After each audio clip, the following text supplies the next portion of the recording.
Basi bila ya kupoteza muda, natamani tukasikie maneno ya Mungu, alafu tuingie tukamsifu Bwana. Bwana Yesu asifiwe. Lakini sema unajua nini? Wakati natambulisha kuna mtu alikuwa hayupo. Si ni vyema niwatambulishe jamani? Wangapi wanamjua baba mkurugenzi?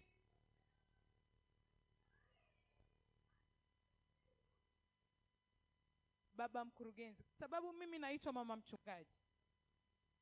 Na wewe mimi, basi wewe ni baba mkurugenzi. Wapungie watumishi wa Bwana.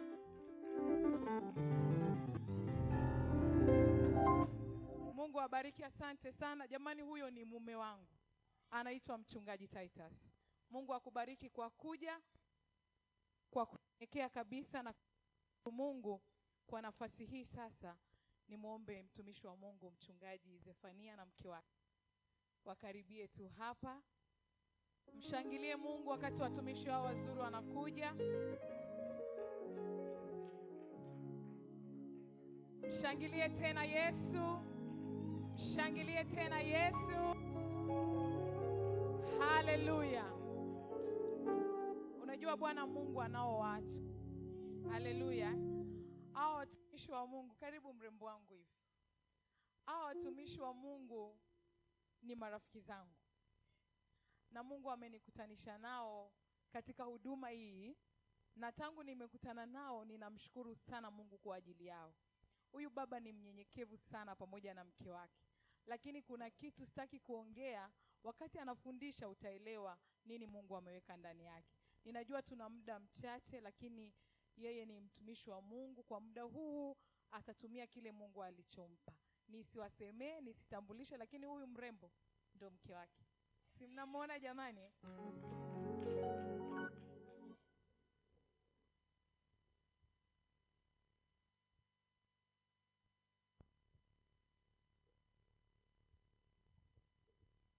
Haleluya. Haleluya. Haleluya tena. Hebu simama kidogo tu, simama kidogo tu. Simama kidogo.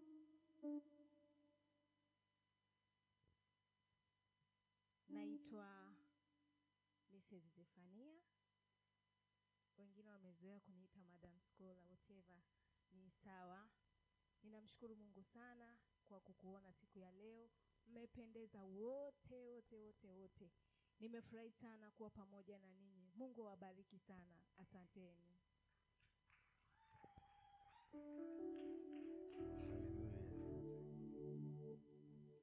Unaweza ukaketi. Ninazo dakika chache na ninatamani nizitumie vizuri. Nimeokoka na mpenda Yesu.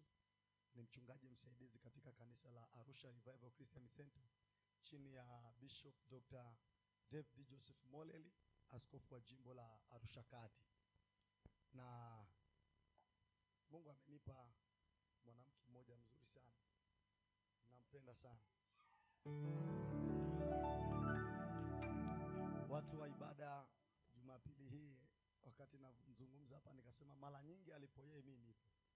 Yaani akiwa amealikwa yeye mimi naenda naye. Na nitairisha ratiba zangu. Nikialikwa mimi, yeye anaungana na mimi. Kwa sababu sisi ni mwili mmoja. Otherwise niwe nje ya Arusha. Lakini ninamtukuza Bwana kwa ajili yake. Mungu ametubariki. Lakini Bwana ameendelea kutupa neema. Lakini katika section yenu, ninyi mnaye mdogo wangu mimi. Mimi siko section yenu wala jimbo lenu, lakini jimbo lenu na section yenu ina mdogo wangu. Asimame tu atupungie mkono. Rebeka, karibu. Asante. Ukimwona huyo umeniona mimi. Bwana Yesu asifiwe. Nina dakika chache hapa na natamani nizitumie vizuri. Mpaka sasa nimeshatumia za kutosha. Theme ya ibada ni the heart of worship, moyo wa ibada. Jamani, amina. Moyo wa ibada. Andiko letu la msingi linatoka katika kitabu cha Yohana sura ya 4 mstari wa 23 mpaka mstari wa 24. Andiko letu la msingi ambalo linatuongoza hapa linatoka katika kitabu cha Injili ya Yohana 4:23 mpaka 24. Biblia inasema, lakini saa inakuja nayo sasa ipo, ambayo waabuduo wa kweli, Biblia yako inasema waabuduo halisi watamwabudu Baba katika roho na kweli, kwa maana Baba awatafuta watu kama hao wamwabudu Mungu, wamwabudu. Alafu 24 anasema Mungu ni roho, nao wamwabuduo yeye imewapasa kumwabudu katika roho na nini? Mungu ni nani? Ni roho, nao wamwabuduo yeye imewapasa kumwabudu katika roho na kweli. Tunapozungumza habari ya the heart of worship, tunapozungumza moyo wa ibada, hatuzungumzi kuja kanisani peke yake, hatuzungumzi kuja kuabudu tu, kuimba na kufurahia peke yake.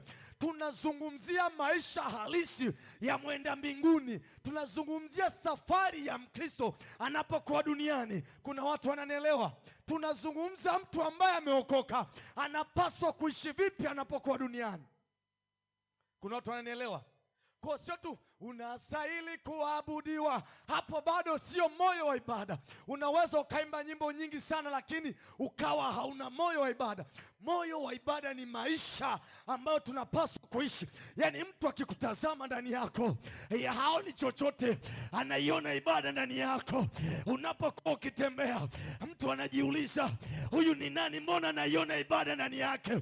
Watakatifu wa Bwana, watu wa Arusha mjini, niwaambie ya kwamba maisha yako yanapaswa kuwa maisha ya ibada. Unapokuwa kazini kwako, maisha yako ni ibada.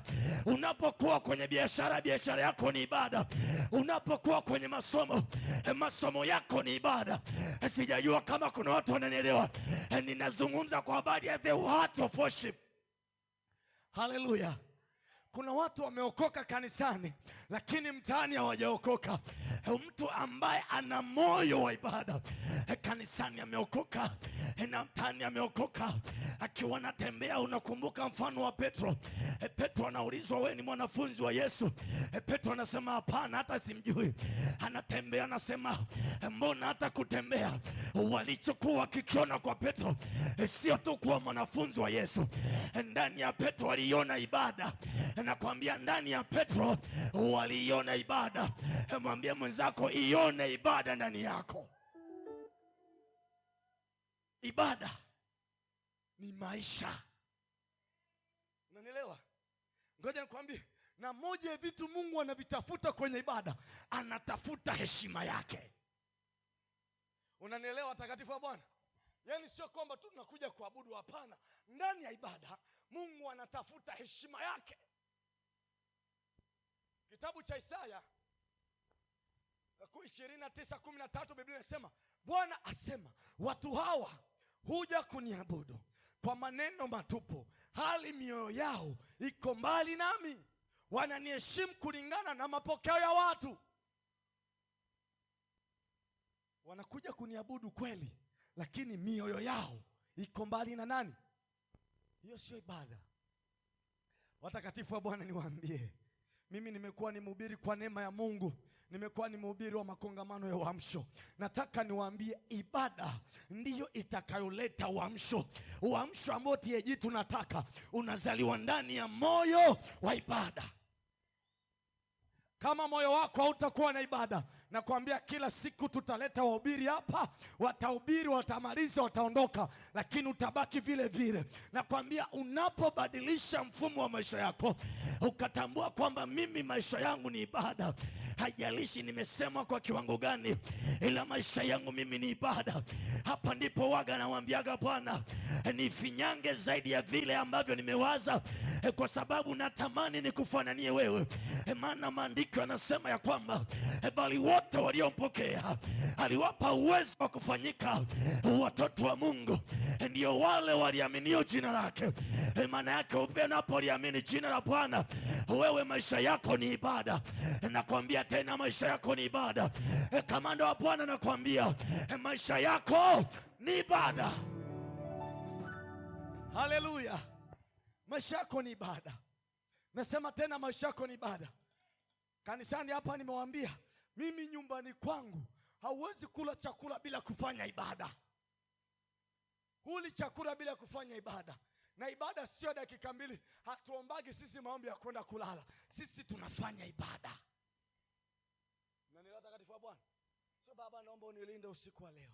Baba, naomba unilinde katika jina la Yesu. Amen. Hapana. Madhabahu ya familia au maombi ya familia au ibada ya familia inatakiwa ufanye ibada kabla ya kula. Ukishakula watakatifu wa Bwana huwezi tena kufanya ibada. Utaona tu kitanda, hautaiona ibada. Utaona usingizi, hautaiona ibada. Jamani amina. Jamani amina. Dakika zangu zinakimbia, lakini moyo wa ibada umebeba heshima ya Mungu. Katika ibada tumeondoa heshima na ambacho kitu Mungu anakidai. Heshima yangu iko wapi? Heshima yangu iko wapi? Ukiwa unaongea, yaani kuna mtu anakuambia yaani akikujibu jibu moja na unajiuliza huyu mtu ameokoka au hajaokoka? Yaani unajiuliza maswali. Huyu mtu bado hajajua nini maana ya ibada. Ni kweli ameokoka, lakini hajatambua nini maana ya ibada. Sasa nikutajia vitu vichache. Moyo wa ibada ni moyo unaompenda Mungu. Sijajua kama watu wananielewa. Moyo wa ibada ni moyo ambao unampenda nani? Mimi nimefundishwa ibada nikiwa bado niko Sunday school. Nafundishwa ibada. Babangu ananifundisha nyumbani ibada. Anazungumza, mwanangu sikiliza nikwambie. Wakati mwingine baba alikuwa ananichukua mimi binafsi. Ananiambia najua wewe utakuwa kiongozi wa familia yangu. Acha nikufundishe uwafundishe ndugu zako kwa habari ya ibada. Na wakati huo mimi bado ni mdogo, nina dada zangu wakubwa, lakini bado nachukuliwa kwamba baba anaanza kunielekeza. Mwanangu, tunapoenda kanisani tunakaa hivi. Ukiwa kama mtumishi wa Bwana unatakiwa kuvaa hivi. Unatakiwa kuwa namna hii. Maana yake watakatifu wa Bwana niwaambie, tunapozungumza swala la ibada, hatuwezi kutenga na mavazi. Mavazi ndio utambulisho wa Mkristo. Acha niwaambie, watu wengine wanasema Mungu angalii mavazi, anaangalia moyo. Ngoja nikwambie, kama Mungu anaangalia moyo na haangalii mavazi, siku moja acha mwili wako nyumbani, njoo na moyo wako ibadani. Tuone kama utafanya ibada. Mnanielewa watu wa Bwana? Mnanielewa? Mungu angalii moyo, angalii mavazi, anaangalia moyo. Ni kweli, lakini anaangalia moyo kwa watu ambao ni wenye moyo wa ibada. Jamani amina. Jamani amina. Kumbukumbu la Torati 6:5 anasema, nawe umpende Bwana Mungu wako kwa moyo wako wote na kwa roho yako yote na kwa nguvu zako zote. Hakuna chochote kilichoachwa. Yaani ninapoenda ibadani ni moyo wangu, akili yangu, nguvu zangu, napaswa kumwabudu Bwana. Ngoja niwaambie DMS tulioko hapa. Naelewa kwa bahati nzuri wote ndiye mwesi niwaambie. Kuna wakati hatuhitaji kuambia watu tuinue mikono. Ule moyo wa ibada ambao tulionao, utamwambia mtu sasa ni saa ya kusalenda mbele za Bwana. Ni saa ya kumwabudu Bwana. Hauhitaji kumwambia fanya hiki, ila atatamua kwa sababu tayari ndani yake ana moyo wa ibada. Jamani amina. Jamani amina. Watu wakikutazama wewe waione ibada ndani yako. Kazini wakikutazama wewe waione ibada ndani yako. Nakwambia asubuhi nimetoa shuhuda wangu hapa, nikamwambia mimi watu wengine tumefundishwa ibada kwa mazingira magumu. Tumepigwa na makofi, nimelelewa na mchungaji mmoja anaitwa Peter Moses Mahenge. Yule mzee amenipiga sana. Namuita mzee, kwangu mimi ni mzee kwa sababu amenilea, lakini ni kijana tu. Watakatifu wa Bwana amina. Haleluya watu wa Bwana. Haleluya makamando wa Bwana. Haleluya mashujaa wa Bwana. Wako wapi makamando wa Bwana jioni ya leo? Wako wapi watu wenye moyo wa ibada? Nasema wako wapi watu wenye moyo wa ibada? Wako wapi watu wenye moyo wa ibada? Maana yake Mungu anakutafuta. Hivyo hivyo ulivyo anataka umwabudu. Hivyo hivyo ulivyo anataka ujenge moyo wa ibada. Natamani turudi kwenye kanisa la kwanza. Mchungaji Tetesi atakuwa anaelewa zaidi ya kwamba tulikuwa tunaitwa watu wa kulialia. Hiyo ndio iliyosababisha kanisa letu likafika mahali leo hii tumeacha kulia. Nataka niwaambie turudi tena magotini, tutengeneze moyo wa ibada. Acha watuite watu wa kulialia, lakini hatutapotea kwa jina la Yesu. Acha watuite wa kulialia watu wa Bwana. Watuite watakavyoweza kutuita. Watubadilishe na majina. Watuite mwanzoni tumeitwa watu wa njia ile, hata tukakubali. Tukaitwa walokole, tukakubali. Tumeitwa Pentekoste, tumekubali. Tukaitwa kulialia, tumekubali. Kwa sababu tunajua aliyoko ndani yetu yeye ni nani. Ngoja nikwambie, kuwa Mkristo haina maana tu, ila ina maana ya kwamba kuwa na moyo wa ibada. Sijivuni. Kwa neema ya Mungu Tanzania hakuna sehemu sijakanyaga. Ninazungumza, ninaenda kuhubiri makongamano ya uamsho. Na uzungumza kwa habari ya ibada. Watakatifu wa Bwana. Kwa neema ya Mungu mimi nimezungumza, ni mtoto wa mchungaji, ni kiongozi wa PCF kanda kaskazini. Ninawaambiaga Rebeka huyu hapa, mke wangu naye ni mtoto wa mchungaji huyu hapa. Ninawaambiaga kwamba moja ya vitu ambavyo hatutatia aibu ni watoto wa wachungaji kwa sababu ya huduma za wazazi wao kuharibika. Nawaambiaga kanda ya kaskazini hatutakuwa sababu ya wazazi wetu kulaumika. Lakini ili wasilaumike, tunachohitaji ni moyo wa ibada, the heart of worship. The heart of worship. Watakatifu wa Bwana, amina. Watakatifu wa Bwana, amina. Sijui kwa nini nakazana huku, kuna kitu Bwana anataka. Nimwambia muda wangu ni mchache, lakini haitakuwa na maana mkurugenzi bila kuhitimisha na maombi. Mnanielewa watakatifu wa Bwana? Haleluya. Tengeneza moyo wa ibada. Yaani watu wakikuona wewe waione ibada. Wakikutazama watazame ibada. Mimi kuna wakati nafika namwambiaga mke wangu, yaani natamani hata kile kitu ambacho Mungu amenipa kisionekane, ila ionekane ibada. Kisionekane chochote. Mali ambazo Mungu amenipa zisionekane. Waga mimi nawaambia watu wa Bwana, mimi ile kibongobongo nimesoma eti. Kwa siku kwamba nazungumza tu ujinga, nimesoma. Darasa la kwanza mpaka la 7, shule au sio shule? Usicheke na kuuliza, shule au sio shule? Shule au sio shule? Form 1 mpaka form 4, shule au sio shule? 5 na 6, shule ama sio shule? Chuo kusoma masuala ya IT. Sio, unanielewa? Chuo kikuu cha Mzumbe, degree yangu ya kwanza, chuo ama sio chuo? Shule ama sio shule? Theolojia yangu iko hapa, shule ama sio shule? Huduma ya mtoto, kijana na mtoto, shule ama sio shule? Mnanielewa watakatifu wa Bwana? Na hapa yenyewe bado naendelea kusoma. Kwa sizungumzi vitu ambavyo sijavitafiti. Ninapozungumza habari ya ibada, ninazungumza nikiwa ninamaanisha, nikiwa ninaelewa. Na watakatifu wa Bwana, tunarudi kwenye lile andiko ya kwamba Bwana yeye Mungu ni roho, nao wamwabuduo yeye imewapasa.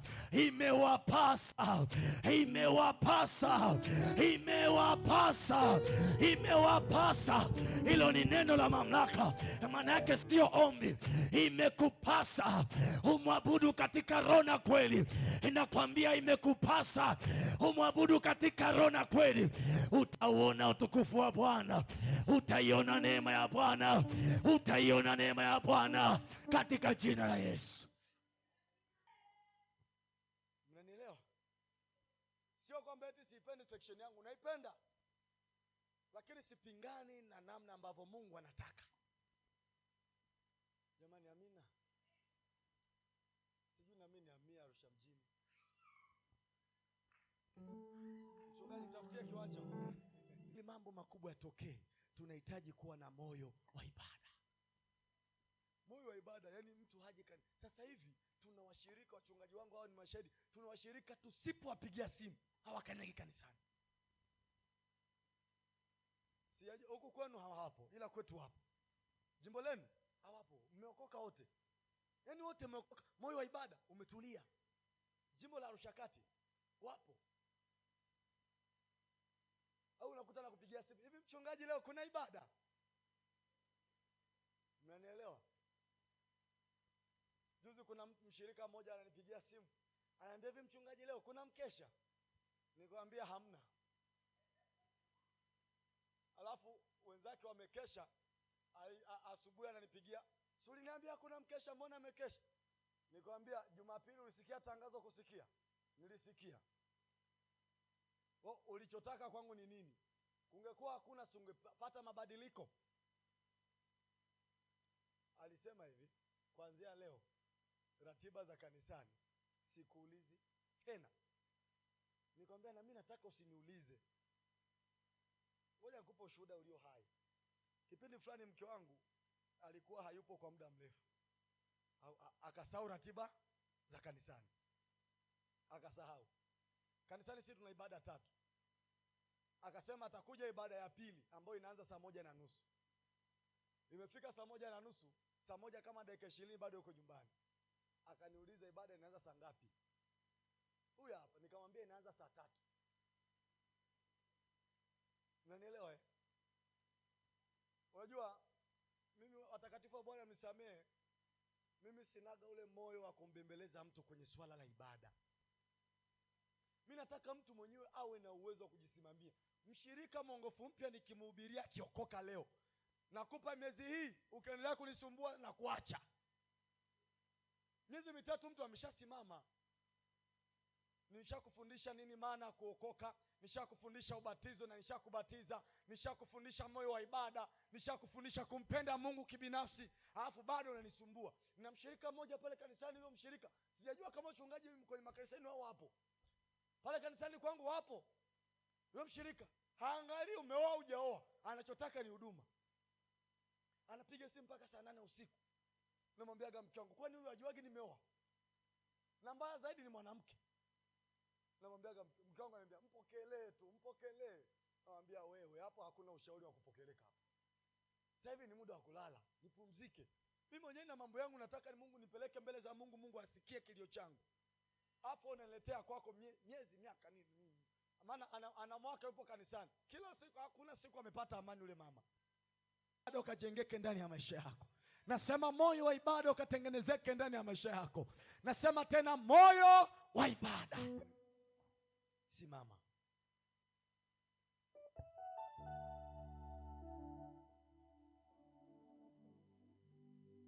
Natamani tupate dakika chache tu, angalau hata 10. Samahani mkurugenzi, angalau hata dakika 10. Natamani wale ambao wanahisi au wanaona mioyo yao kweli, nikijitazama ibada haipo, na haina maana kwamba umetenda dhambi. No, usinielewe hivyo. Sawa watakatifu wa Bwana? Maana sasa hivi walokole ukiwaambia umetenda dhambi ni ugomvi. Uliniona saa ngapi? Shahidi ni nani? Mimi sipo huko, ila niko hapa. Nasema kweli inawezekana nilikuwa na hii kitu, lakini imefanyeje? Imeondoka. Sitaki kujua sababu za kuondoka, ila ninachotaka ni kwamba unatamani tena moyo wa ibada urudi ndani yako, kumpenda Mungu kujae tena ndani yako. Moyo wa ibada anasema tena urudi tena ndani yako. Kwa dakika tulizo nazo naomba upite mbele. Wewe ambaye unasema natamani tena moyo wa ibada urejee ndani yako. Na Bwana kutengenezee katika jina la Yesu. Kuna watu wanasubiriaga mtu wa kwanza, lakini neema ya Kristo iko mahali hapa. Yes.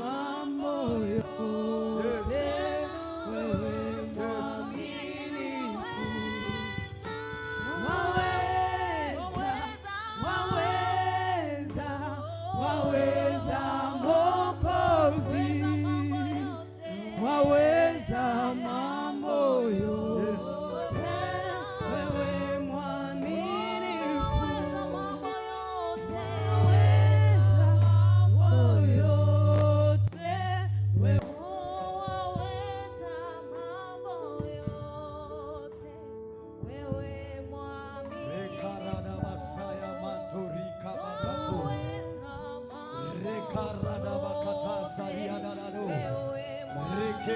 Rakatorika darada saya.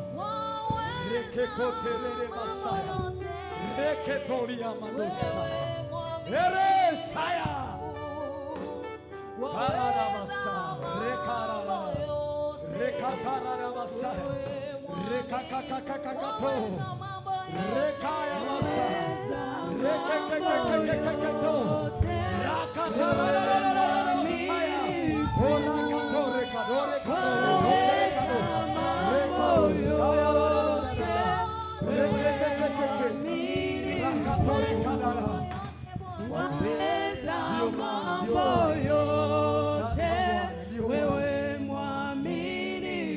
Naomba ufungue sasa kinywa chako. Kanisa zima, fungua tu kinywa chako, fungua kinywa chako. Wakati huu natamani Bwana afanye jambo ndani yako. Rapakatorika mantarada basaya. Rapakatorika roriada basaya. Rakatori. Kanisa kule nyuma, omba, sijamsema unyamaze, ila jiachilie tu mbele za Bwana. Rakatorika taradado. Kuna bubujiko naliona linazaliwa. Rima katarada baba baba. Rakatoria makaradada. Ya karaba baba baba. Ya katoria baba baba. Bwana rejesha moyo wa ibada. Bwana rejesha moyo wa ibada. Baba rejesha moyo wa ibada. Moyo wa ibada, moyo wa ibada. Ya pakarada baba baba. Kule nyuma endelea kuomba. Ninaliona tena wingu la utukufu wa Bwana. Ikarada baba baba. Ya karada baba baba. Ikanana naradada. Ya kareba. Ya karaba baba baba. Ya katoni karada. Ya karaba baba baba. Endelea kuomba, endelea kuomba. Endelea kuomba, usinyamaze. Ikanaradada. Ya pakataradada. Roa baba. Makamanda wa Bwana, unaweza toka kwenye kiti chako ukaendelea kuomba, ukaendelea kuomba. Ikaraba baba. Iko rekatori. Naliona bubujiko. Roa Bwana anashuka. Roa Bwana anashuka. Roa Bwana, Roa Bwana. Ikaradada. Ikarada baba. Ikaraba baba. Ikaya.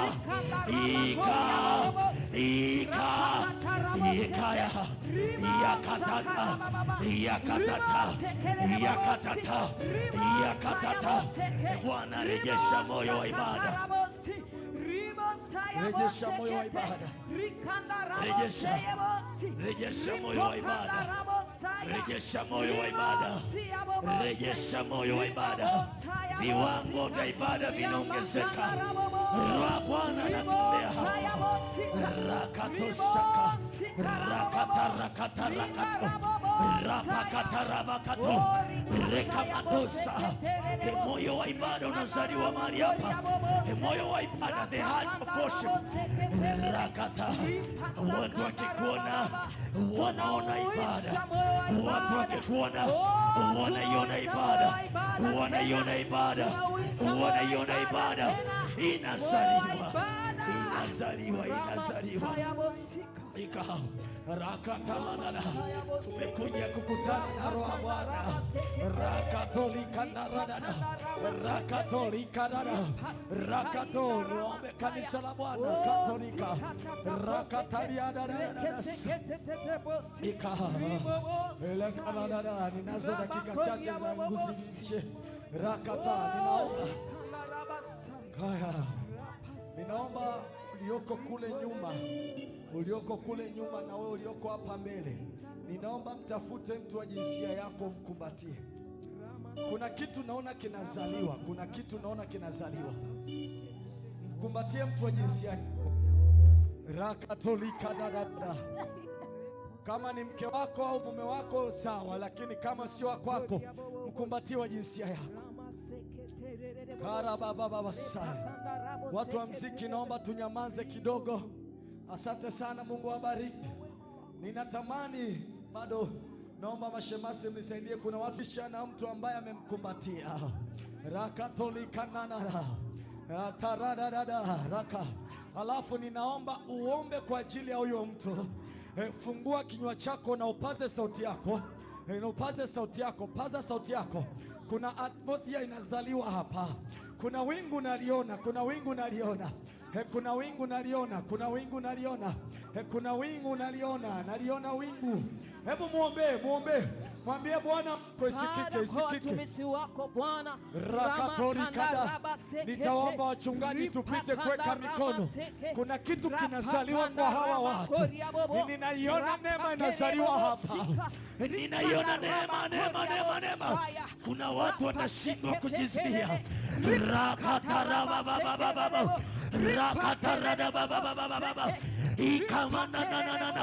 Endelea kumwombea, endelea. Usiache kuomba, usiache. Neema inazaliwa. Hii hapa neema inazaliwa. Hii hapa naomba msaada hapa tafadhali. Rakatorado. Ikamando rakataba. Hebu muombe. Omba kwa mzigo. Omba kwa kumanisha. Ikanda magado. Rapapapapa. Ikaya. Rakataya. Korada. Ipaya baba. Ikamanda rada baba. Ika. Rekatekata. Rakatarada baba. Rakatarada baba. Rakatalada mama. Neema ya Bwana inazaliwa mahali hapa. Lile kanisa la kulialia linarejeshwa tena. Lile kanisa walilokuwa nasema ni kanisa la kulialia. Rakatata.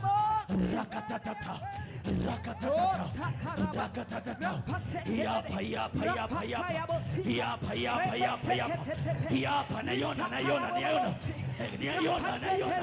Ikara.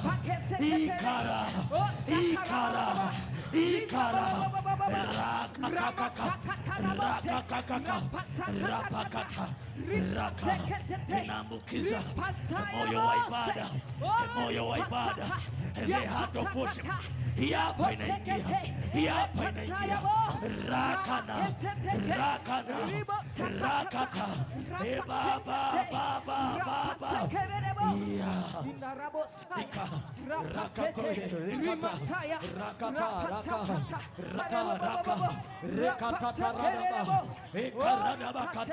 Endelea. Usinyamanze. Rakatoriko. Rapakata. Endelea kumwombea. Mama naiona wingu la Bwana hapa. Ninauona utukufu wake. Hapa. Ninaona urejesho. Restoration. Hapa. Epayada. Rakatatata. Endelea kuomba, endelea. Kuna watu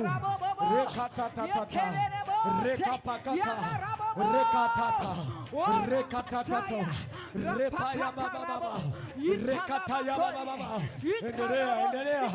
Ninaliona wingu. Yes!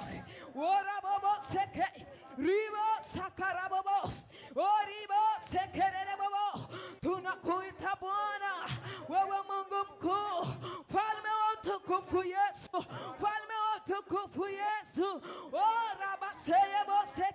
Rikanda rabakoria bobo, rapakata raboseke, rikanda rabaseya, rapakasakata, ripasekete, wakarabasekete, rimasaya.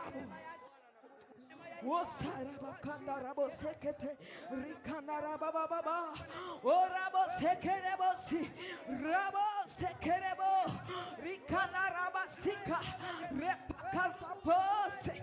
Yesu, oh Yesu Kristo, oh ribosaya, ramaseti ya huyo mtu. Kuna kitu Mungu anakifanya hapo. Naona kuna kitu kinazaliwa. Watakatifu wa Bwana, muda wetu hautoshi. Natamani tumsifu Bwana na ninatamani nimalize, lakini bado kuna kitu Bwana anataka kukifanya. Kuna kitu Bwana anataka kukifanya. Rakata la dada raka mata ika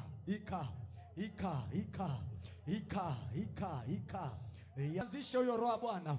Ni kweli tuko nje ya muda, ni kweli, lakini yeye bado anafanya matengenezo, anafanya matengenezo. Section ya Arusha mjini kuna mashujaa wanatengenezwa hapa, kuna makamanda wanatengenezwa hapa. Ninaomba msaada kwa huyu mama hapa. Rekatarabababosaya hapa. Ndio roho Bwana anapita kule, roho Bwana anapita. Yes, ndio.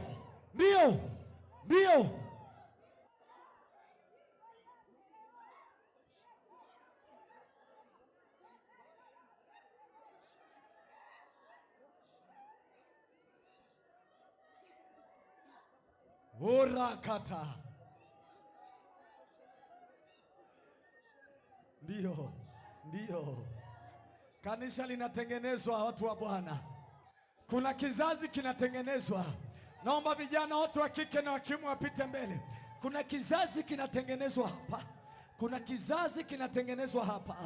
Raka. Kama wewe ni kijana, wetu hautadharaulika kwa namna yoyote. Huduma tunazozifanya zitaleta matokeo. Hatutaabudu tu ili mradi tunaabudu.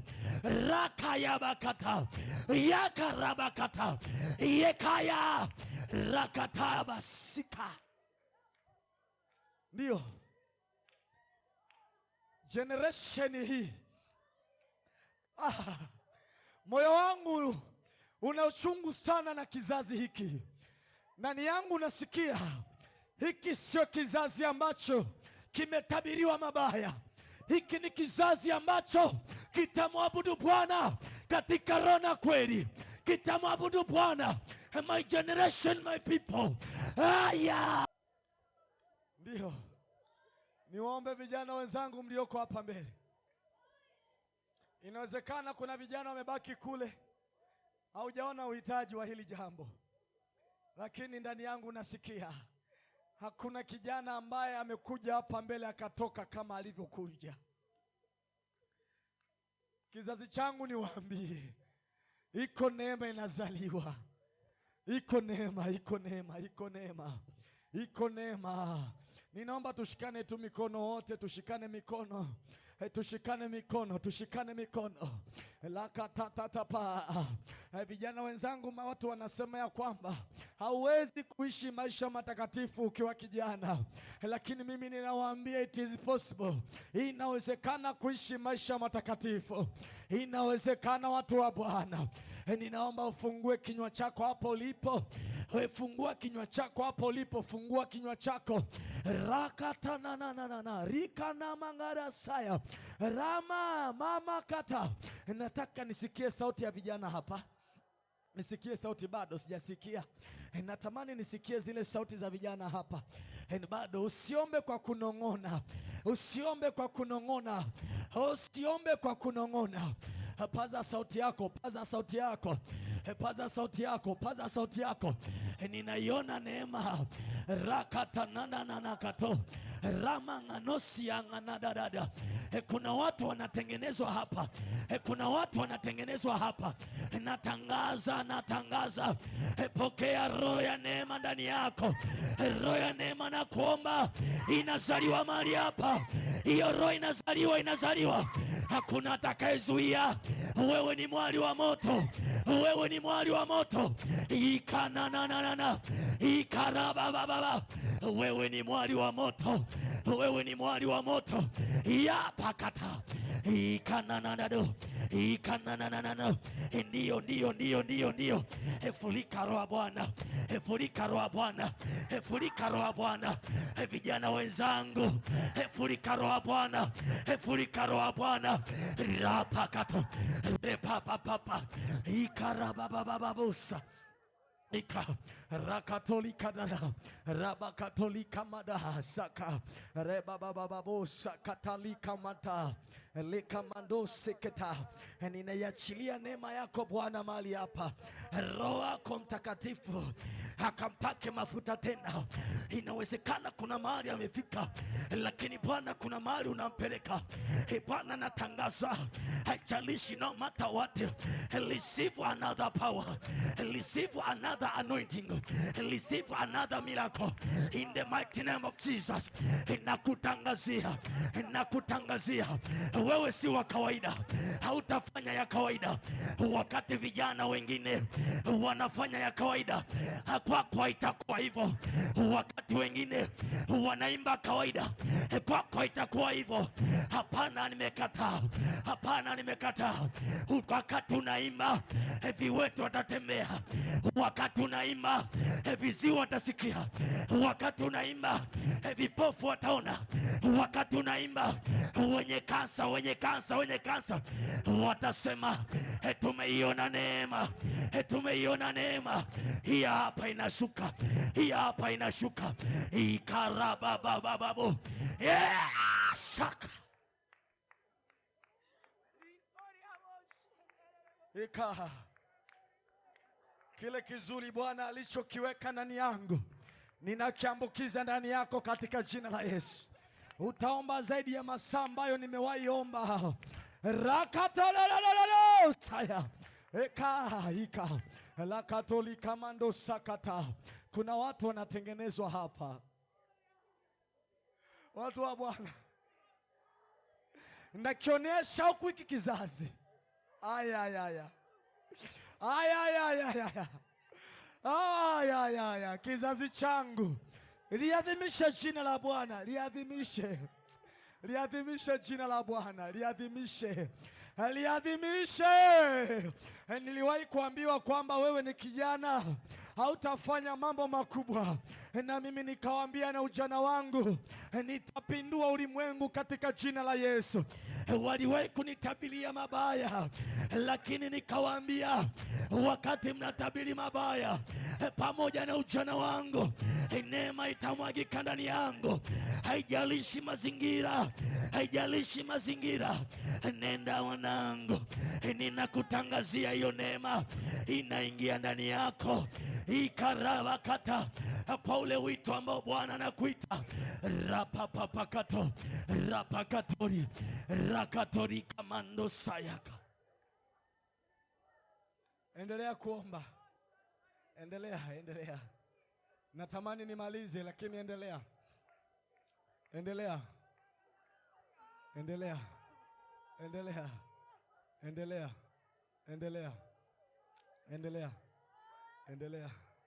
Hii hapa ndio. Hapa naiona tena neema hapa. Hapa naiona neema.